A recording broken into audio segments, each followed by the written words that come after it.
Hello and welcome to Vocal, Voices of Colorado in Art and Literature.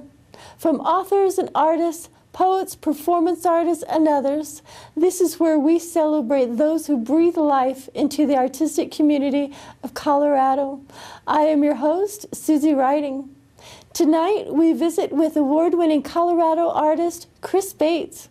If you have ever walked through the streets of Old Town Fort Collins, Colorado, you have undoubtedly experienced Chris's extraordinary artwork.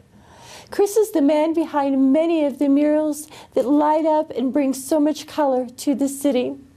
Tonight, Chris talks about those murals and how his art will play an important role with the well-known Colorado mountain music venue. We will also learn how Chris uses his talents to help those challenged by tragedy, and how a chance meeting with a famous music band inspired him to follow his dreams. Stay tuned for tonight's exciting episode of Vocal. Welcome, Chris. We're so excited to have you on the show. Oh, thank you for having me. I appreciate it. You betcha. All right, Chris and I are enjoying a beverage at High Point Bar and Grill located in Fort Collins, Colorado.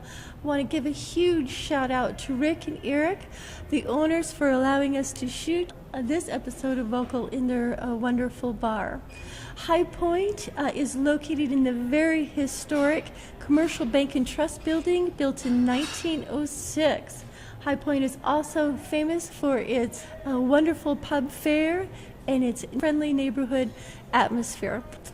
All right, Chris, we're excited to look more into your art, but I know our audience is interested in learning a little bit more about you personally.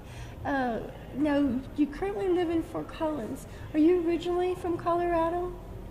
I like to think so. I was technically born in Indiana, but I moved to Colorado when I was 3 weeks old, and I was in Aurora, and I moved to Loveland when I was 4, and I moved to Fort Collins when I was 10, and I stayed here through high school and a little bit of college till I was 20, and then I moved away for like 8 or 9 years to go to college and ski bum a bit, and I've been back in Fort Collins for the last 13 years. 13 years? Fantastic. Well, 13 is thought to be an unlucky number, but 13 is lucky for us because you're here. So that's good. Well, soon to be 14. Soon to be 14. There you go. Great. Thank you. So did you always know that you wanted to be an artist from an early age? I don't know if I always knew I wanted to be an artist. I always felt artistically inclined. I liked art classes. In junior high, my older stepbrother Jason, he taught me how to draw some cartoon characters, and that was really the point where I found that I could draw well. And I took every high school art class, and then I went, even when I was ski bumming, I was drawing and painting things on the side, and I went to college and got a degree in painting. And even at that point, I don't know if I really truly knew I wanted to be an artist, but I wanted to kind of try. I didn't know what it entailed, and it wasn't until years after college that I actually realized that that was something I really wanted to truly pursue for a profession. Great. So you kind of knew you had quite a bit of artistic ability even as a kid? Yeah, I knew I could draw. I mean, once I started drawing the cartoon things, I realized that, I mean, kids compare things. I knew I could draw, better than a lot of kids. Wow, look at you. That's great. All right, so you had a very surreal experience that kind of gave you the confidence to make that leap of faith into art. Can you talk about that a little bit for our audience? Sure. It was really just a chance occurrence to meet some of my musical idols. I guess my favorite band, The Roots, in Paris. They were having an art show there at an after party, and they were asking for fans to submit art, and I submitted my artwork and got a chance to go out there and meet them, go to their concert and go to the after party and sit in a booth, and they were all telling me how amazing they thought my artwork was, and they couldn't believe I was drawing things like that. And I was kind of sitting there in shock, like, my favorite band, my musical idols who travel the world are telling me how cool they think the things that I'm doing are. And so at that point, I made a decision not to waste my college education and the talents that I had and really try to pursue wholeheartedly an art career. What a great gift. What a great experience. So the roots gave you the confidence that you needed, and here you are living and working as an established artist in Fort Collins. Do you have family here? Yeah, my mom and stepdad live here. My father lives here. I've got my stepbrothers both live here with their families. Still close with my ex-wife. She's here, and we split time with our boys. I've got two boys, 14 and 11, and my wife Lindsay, and quite an extended group of friends as well that are kind of family that I grew up with here that still stay in touch with and hang out on a regular basis. Great. It's so great to have that kind of support. How do your sons feel about your art and how big you're getting in art in Fort Collins? Oh, I don't know. I think they kind of take it all in stride. I mean, it's normal for them, I guess, and part of the reason I've done it is to kind of show them that you can pursue your passions and dreams and try to make something of it. But from, especially my youngest son, as long as he's remembered, he's always had a drawing of him in books, or there's been murals painted on walls, and that's just kind of what that their dad does. So I'm not sure what that really, I guess time will tell, like what that influence that has on their adult lives. But right. I think it's just whatever dad does. Oh, I just think that's so neat. So Chris, you work primarily out of your studio here in Fort Collins? I kind of split my time between working in my studio and working outside. I paint a lot of murals in the summer, so I'm outside in different locations, painting on walls and on people's houses and businesses and whatever else I can find to paint on. And then during the winter months, I tend to be more in my studio working on commission drawings or applications for future work or marketing and website stuff or whatever else I need to be doing. So half the time indoors, half the time outdoors. Sounds like a great life, especially here in Colorado. Spend your time outdoors. So Vocal had the wonderful opportunity to actually visit Chris's home studio here in Fort Collins and get to see his art up close. Take a look.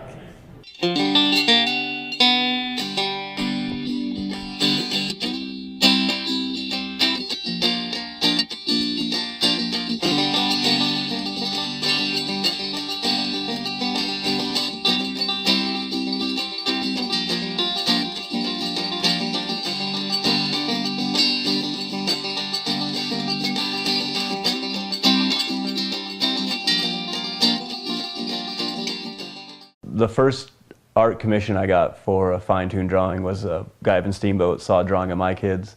He wanted me to do a picture of his kids that told his family history and the story of him and his wife for an anniversary present.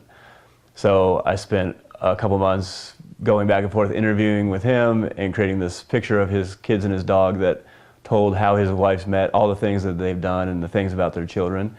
And I got the opportunity to drive the picture up to Steamboat and present it to his wife, and it was met with like tears and hugging and all these things, and it really was a touching moment for me to think that I could create a piece of artwork that could reach someone in such an emotional level. And since that time I've really got a chance to do dozens of these pictures for other people, and I would say 90% of the time it is met with that same reaction of tears and happy tears and shock and surprise. And it was just something I joke about, but I think it's funny. I'm like, I want my artwork, the main thing I want to do is just make ladies cry. So it's just something I love to do, to have that emotional connection, to make artwork that has the ability to like reach people in that way is such a fun thing for me. And you know, it all started kind of like doing this drawing of my kids that told a narrative story rather than just kind of a random act of creation of like just throwing everything with the kitchen sink. And now my drawings, all my drawings that tell these, when I'm doing them for people or for businesses, it's like it has a strong narrative story that goes into all the interior images, so that it's a picture of something, but it's also about that as well.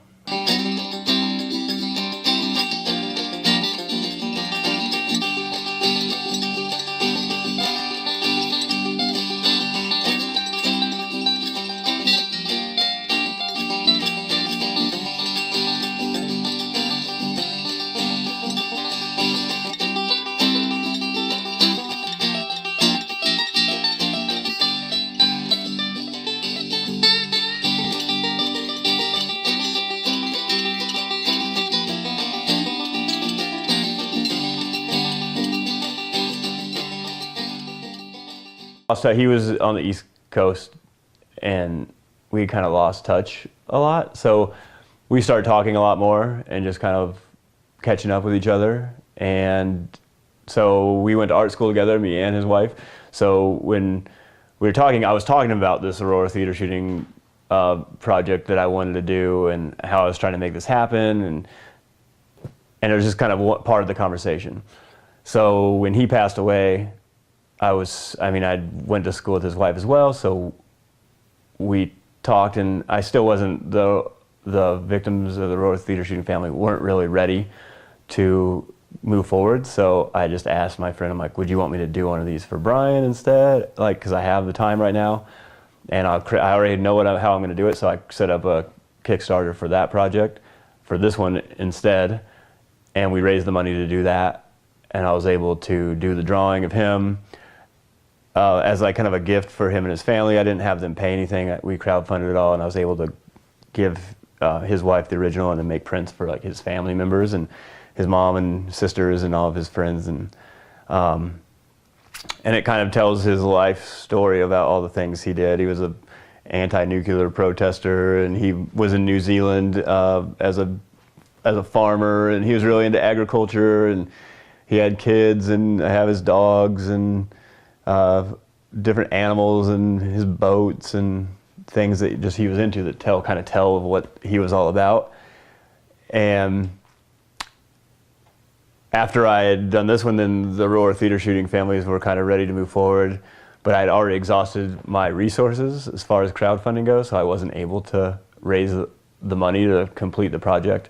And I think the process of trying to get this going was a little bit much for them, and it just kind of fell apart at the end, and nothing ever really came of it because it was pretty heavy experience for them, and still is to this day.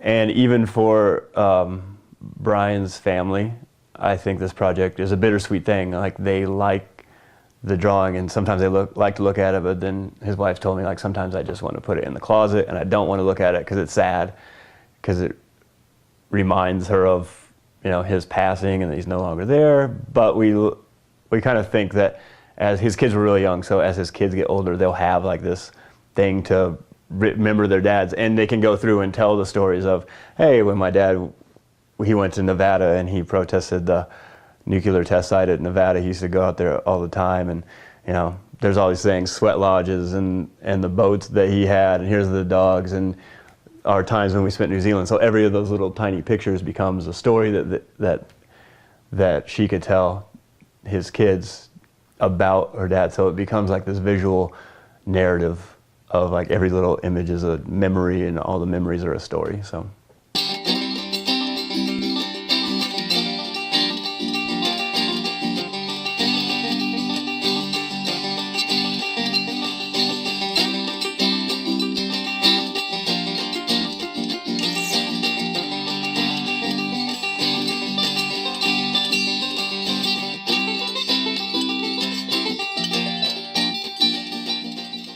So this is a collaboration between me. There's this hip hop group called Kind Dub that has an apparel line called Hood Life, local kids in town, and they do hats, t-shirts. They got into doing snowboards, and they're getting into do skateboards.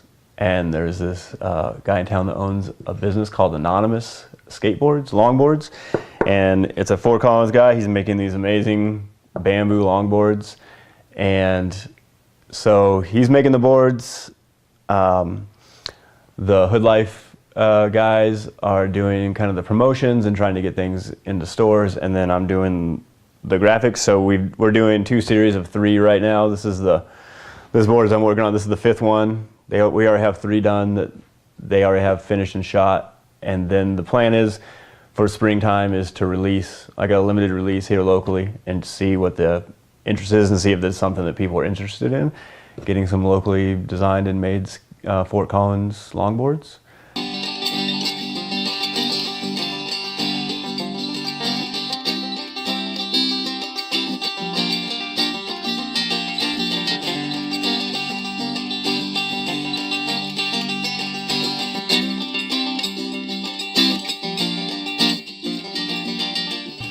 And this is what I tell young artists when I get to talk, 'cause I like to talk to high school kids and college kids, and just say, just start telling people you are what you want to be. Because I waited tables for years and I never told anyone really I was an artist or I painted or I drew. I was always the waiter. I was the guy that brought you lunch. I was the nice person that would sit and chat with you. But it took years. I'd worked for people for like 3 years and they're like, oh, you do artwork? And they're like, that's what I really want to do. But if I was telling people that whole time, hey, I'm an artist, then even if I didn't really truly believe that I was going down that road at that point, I feel like I would have been further along that path just by kind of vocalizing it. Because now everyone in town that knows me knows that I'm an artist. I mean, half the people I know now probably never knew I even waited tables. And that was probably a larger chunk of my life. I probably spent 15 years doing that. And I've spent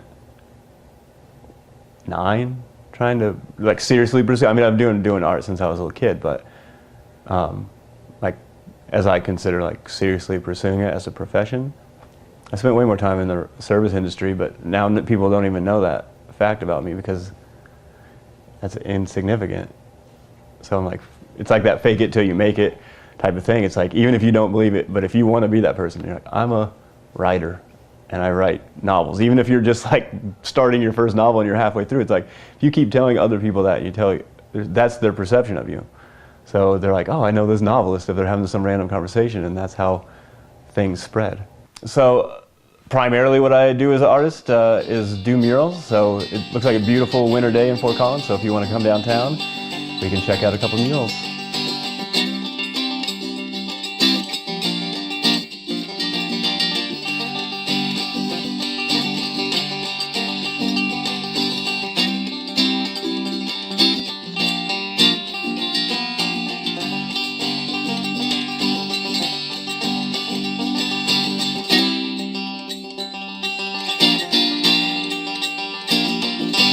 With this particular mural, it was 2010, and it was a mural competition. They had a call for artists, so you applied and you gave them your resume and some images, and I got selected as a finalist. So there was 3 to 5 finalists, I don't really recall, and you had to come up with your 3 different ideas, concepts for the wall, and then you interviewed.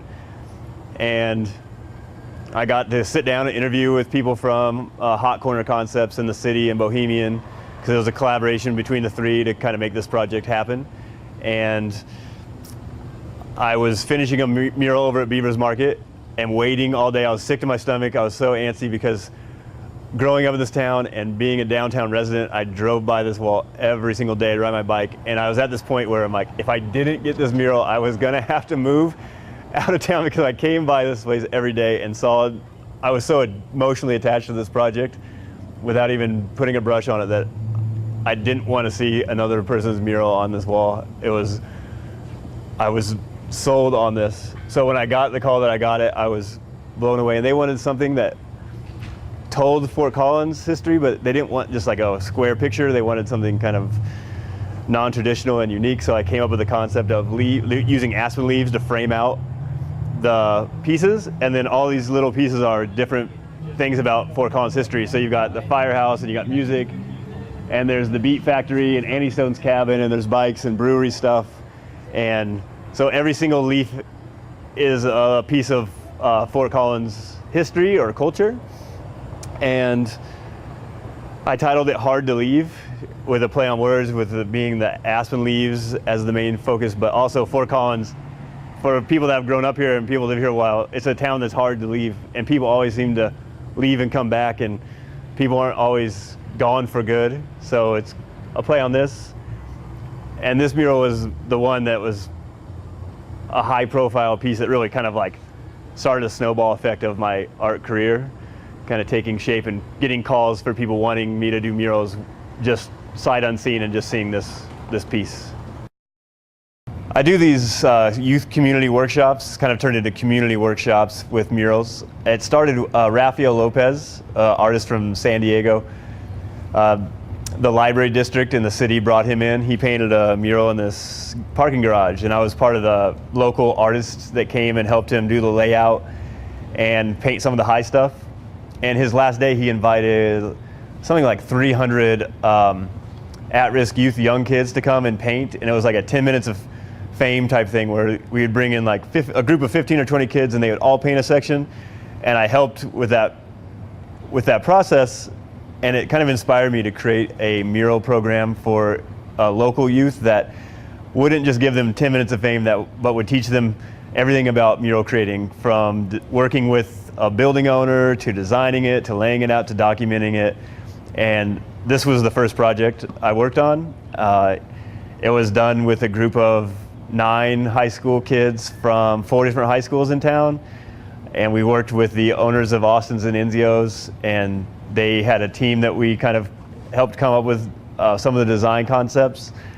And we spent a month of 1 day a week meeting and coming up with designing it and coming up with the actual layout for the mural, and then we got approval through the building owners, and then we spent another, I think, 5 or 6 days drawing the mural up and then painting it as a group. And the high school kids probably painted 80% of all of this and came up with like all little touches, like making the piano keys down here. That was one of the kids' ideas, and it was just a real like collaborative process of taking a group of young artists and giving them a project that hopefully they can look back 10 years from now and be like, you know, I helped make this mural happen in Fort Collins in downtown where they grew up. And since then, I've worked with about 6 other murals. I've done them over at the Mulberry Pool, and then I do them at schools. So I've done one at Lesher Middle School with all ages of middle school. I did one at Lab School with the kindergarten and first graders. I did one at Garfield Elementary down in Loveland. I did 2 different ones, one with kindergarten through 3rd graders and one through 3rd through 5th graders, and just kind of leading through the whole process of like letting the kids come up with the concepts, kind of being the facilitator, and then coming up with a design off of our conversations, our drawings, and then letting the kids like do 90% of the painting work, and just I kind of help come at the end and put it all together. So it's been a really good thing for me as a person that grew up in Fort Collins to give back to the community, to give opportunities and maybe some inspiration to kids. Because when I was growing up here, I didn't have any artists coming and let alone into my class to talk to me about anything, rather than give me the opportunity to create a mural piece in downtown. So that's kind of the basic synopsis of that. You have a very special art history mural project with the Mishawaka.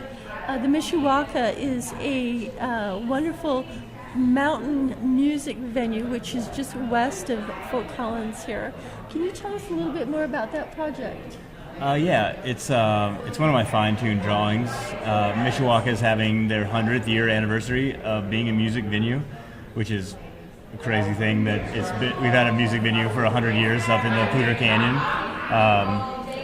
I found out that was the case, and I approached Danny Grant, who is the current owner of the Mishawaka, and showed her my drawings that I use to tell stories and histories and document important events, and she was really excited and receptive to the idea. So I've spent the last couple months doing a drawing of the Mishawaka, where all the small interior images tell the 100-year history of the resort, all the musicians and all the important events and people that have passed through over the last century, I guess.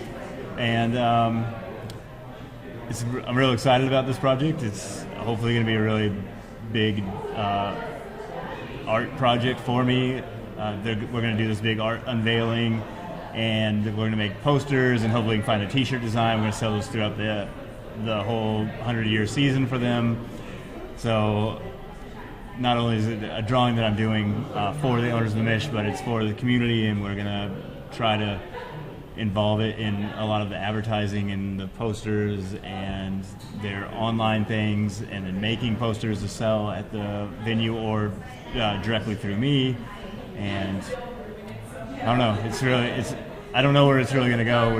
I just finished the drawing like yesterday, and all the kickoff stuff is going to happen here in the next couple months. Oh gosh, so it's almost literally hot off the press there. Definitely. Yeah, well, I'm a history nut, so I'll be very excited to get the T-shirt and a poster, and I'd like to sign up for that today if I can. So, very exciting, Chris. Thank you for that. All right, we've got to that part of the show called the Era of Enlightenment round. Now, a lot of shows have a lightning round. Well, because this is art-based, we've called it Era of Enlightenment round. My creative consultants have come up with a list of questions for Chris to answer. He is unaware of any of the questions beforehand, so he's going to be answering these off the top of his head. I want to thank my creative consultants for this list. They are Chandra Valenza and Elizabeth Writing. I'm going to put on my glasses here, and are you ready? Yes. Okay, the first one's easy. So first of all, on your website it says it ain't where you're from, it's where you art. What does that mean? It's a play off hip hop saying, it ain't where you're from, it's where you're at. I just kind of like took a little play on words on that. It ain't where you're from, it's where you art, but I use the at symbol on the art, so I love just it. play off that. Who is the artist? I don't know. I don't know who originally came up with that line, but it's something that's been around for a long time. Very cool. Okay, I like that. All right. If you had a theme song that followed you around wherever you went, what would it be? Oh man, I don't know. When I married Lindsay, my wedding song was an Outkast song, Spotty Odie Do. I can't even know the title right now. She put me on the spot. Spotty Odie Odie Dopalicious, something like this. And it's got this really cool like horn section. It's like this like Southern March song. Yeah. And it's just kind of like, for me, it's like this victory song. And I could try to like, I should know the title of that song. That's all right. So I like the victory theme. Okay, that's fantastic. Okay, now here's some art questions for you. So Pablo Picasso's full name has how many words in it? A, 2, B, 10, C, 23, or D, 12? Oh, I don't know. I almost got a minor in art history. It's going to be something outlandish. It's 12. I would say 12. It was C. It's 23 words. 23? And you can see on our screen here, we've got his name completely spelled out here. Pablo Picasso's real name is actually 23 Oh my words. goodness. Yes. That's crazy.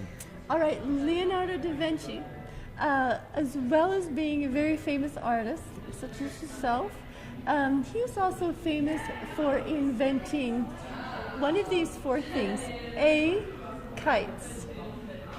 B, high heels. C, gunpowder. And D, a wagon. It's either me kites or gunpowder, I feel like. 'Cause he invented a lot of war machines. And he invented a lot of flying devices.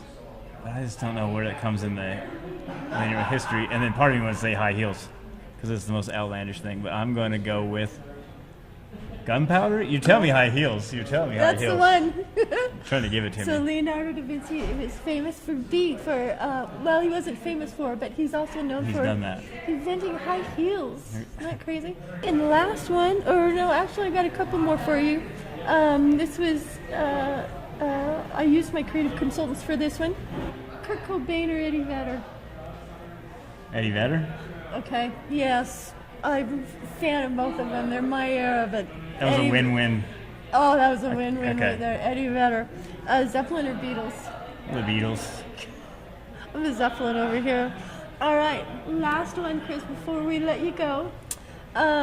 If you could walk out of High Point Bar right now and get into a limo that could take you and your lovely wife, Lindsay, anywhere, and your beautiful kids, anywhere you wanted to go on the planet, anywhere, where would you go?